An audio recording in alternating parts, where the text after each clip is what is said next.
পণ্যের গায়ে যে মেয়াদ উল্লেখ না থাকার কারণে এবং যে পণ্য রয়েছে দই রয়েছে সেই দইয়ের গায়ে বিএসটিআই অনুমোদিত সহ যে সকল বিধি রয়েছে সেসব বিধি না মানার কারণে কিন্তু সতর্কতামূলক একজনকে ৩,০০০ টাকা জরিমানা করা হয়েছে।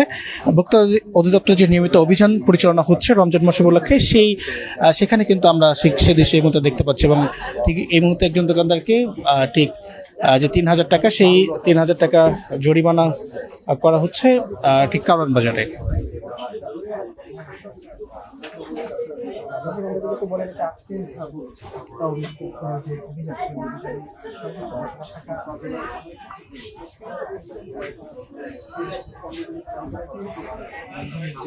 জিলাপি বা বিভিন্ন যে জিনিসপত্র নিত্য প্রয়োজনীয় জিনিসপত্র রমজানের প্রয়োজন হয় সেই সময় সেই সমস্ত জিনিস তারা নিজেরাই তৈরি করছে। কারওয়ান বাজারে অভিযান পরিচালনা শেষে এই মুহূর্তে আমরা ঠিক দেখতে পাচ্ছি যে ভোক্তা অধিদপ্তর যে টিম সেই টিম কিন্তু আজকে এরা পূর্বেও একটি দোকানে কিন্তু অভিযান পরিচালনা করছে।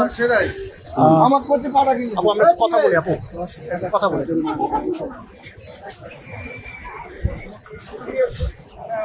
আজকে টোটাল এখন পর্যন্ত 2টি দোকানে কিন্তু আসলে জরিমানা করা হচ্ছে, আমরা ঠিক দেখতে পাচ্ছি। ইফতারি কোথায় তৈরি করেন? হ্যাঁ ওই যে ওরা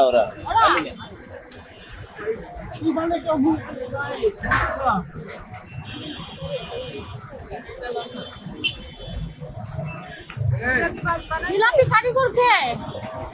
আপনি আসেন, একটু কথা বলি, আসেন আসেন আসেন। এই জিলাপির কারিগর কে? এই কারিগর সাহেব একটু আসেন। কি শুনতে পাচ্ছেন না? একটু আসেন, কথা বলি। কি এই পলিথিনের ভিতরে জিলাপি?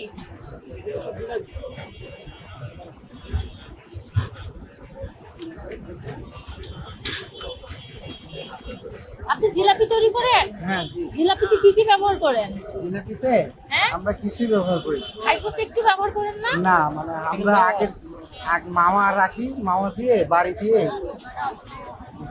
হাইড্রোস ব্যবহার করেন না? না, হাইড্রোস তো একটা মারাত্মক জিনিস, এটা তো আপনার মানুষ দেহের জন্য ক্ষতিকর।